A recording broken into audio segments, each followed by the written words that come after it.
قصیدے میں ہم کسی بھی شخص کے اوصاف حمیدہ نظم کرتے ہیں یا اوصاف حمیدہ ہم بیان کرتے ہیں، ٹھیک ہے۔ تو بس اتنی سی تھی کہانی، اب دیکھتے ہیں آگے۔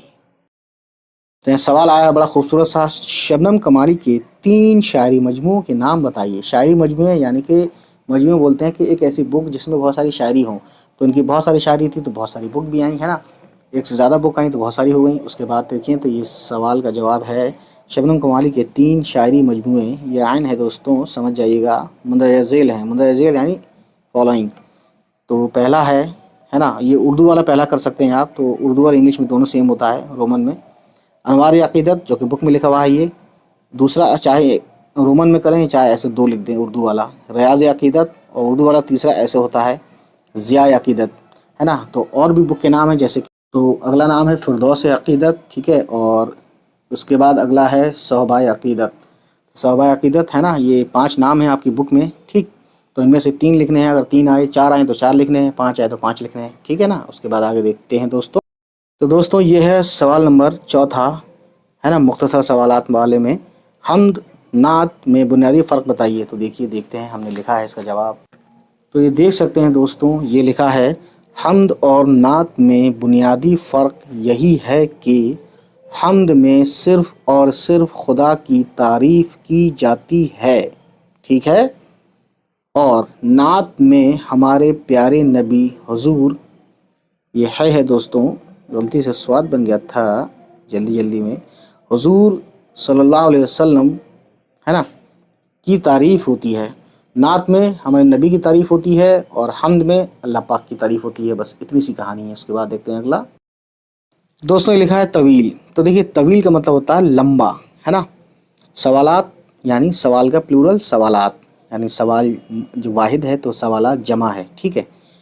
پہلا سوال ہے دوستوں، شامل نصاب یعنی اس بک میں، ہے نا، اس بک میں، اس نصاب میں، ٹھیک، جو حمد ہے شامل ہے کہ پہلے شعر کی تشریح کیجیے۔ تو پہلا شعر سے مطلب کیا سمجھتے ہیں آپ؟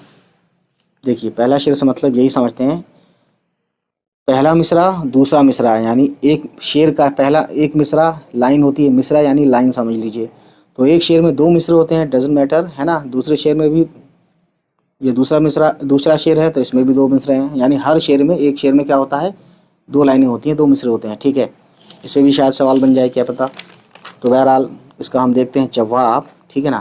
ویسے آپ چاہیں تو اگر آپ نے سمجھ لیا ہو پوری حمد کو تو آپ کے لیے سمجھنا کوئی بڑی بات نہیں ہے، لیکن پھر بھی میں نے لکھوایا ہے، دیکھتے ہیں آگے۔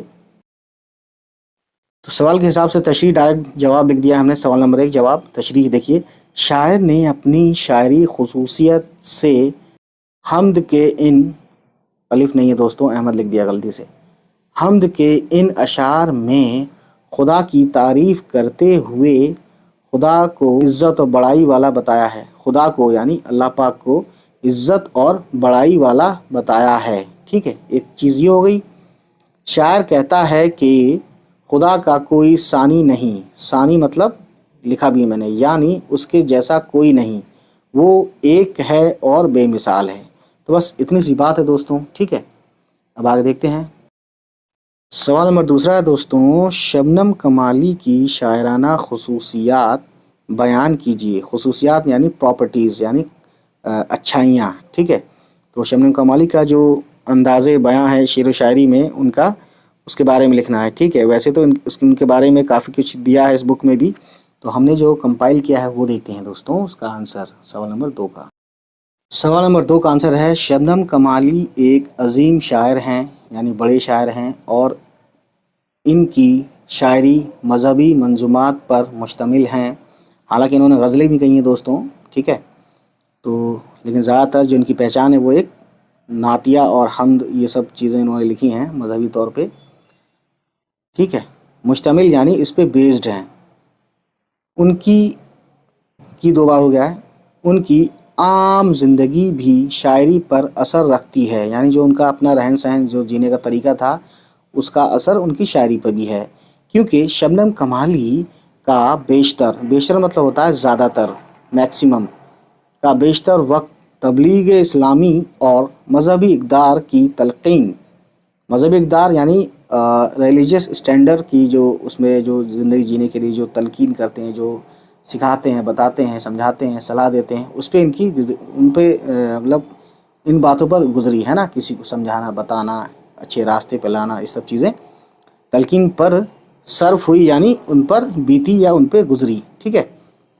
صرف کا مطلب ہوتا ہے خرچ ہونا، تو زندگی خرچ ہونا یعنی تو زندگی ان پہ، ان کا ضائع وقت زندگی کا جو ہے اسی پہ خرچ ہوا، ٹھیک ہے. اسی لیے ان کی شاعری میں بھی اللہ اور رسول کا بیان والہانہ جذبات کے اظہار کے ساتھ ملتا ہے. تو یہ والہانہ مطلب ہوتا ہے کہ ایک دم جو عاشقوں کی طرح، یعنی انہوں نے عاشقوں کی طرح جذبات اپنے اظہار کیے ہیں اپنی نبی کو لے کر، اور نبی کی محبت میں جو اظہار کیے ہیں وہ عاشقوں کی طرح بیان کیے ہیں، اور اللہ سے بھی جو محبت ہوتی ہے وہ بھی عاشقوں کی طرح انہوں نے اپنی شاعری میں پیش کیا ہے، ٹھیک ہے. تو بس اتنی سی کہانی ہے. سوال نمبر 3 دیکھتے ہیں دوستوں، جو کہ ہے کتاب میں. تو دیکھتے ہیں دوستوں، یہ ہے حمد کا خلاصہ کیجیے. تو دوستوں خلاصہ کا مطلب کیا ہے؟ خلاصہ مطلب بڑی بات کو چھوٹا کر کے لکھنا ہے نا. تو یہ ہے آپ کے سامنے حمد، جو ہم نے اس کو پڑھا تھا، ٹھیک ہے. یہاں سے یہاں تک پڑھا تھا ہم نے. وہ ویڈیو نہیں دیکھی ہو تو پھر دیکھیے اس کو پہلے، اس کے بعد اس کا جواب آپ کو مل جائے گا. اور اس کے علاوہ بھی میں آپ کو بتا دوں صحیح بات تو یہ ہے کہ یہ جو ہے نا یہی آنسر ہے آپ کا، ٹھیک ہے. حمد کا خلاصہ اس میں سے آپ لکھ دیجئے، ڈزنٹ میٹر، کوئی پرابلم نہیں ہے، ٹھیک ہے. تو اس کو میں نے پڑھا ہوا ہے، اگر آپ نے وہ ویڈیو نہ دیکھی ہو تو دیکھیے گا، اس کا لنک میں دے دوں گا، ٹھیک. تو چلیے آج اتنا ہی. امید ہے گائز یہ ویڈیو آپ کو پسند آئی ہو، اور اگر پسند آئی تو پلیز ہمارے چینل کو سبسکرائب کیجیے گا، اور ان سبھی تک پہنچائیے ہماری ویڈیوز کو جن کے بارے میں آپ کو لگتا ہے کہ ان کو یہ ویڈیوز دیکھنی چاہیے. چلیے پھر ملتے ہیں آپ سے، ہماری ہوگی نیکسٹ کسی ویڈیو کے ساتھ ملاقات. تب تک خوش رہیں، آباد رہیں، بائے بائے، ٹیک کیئر.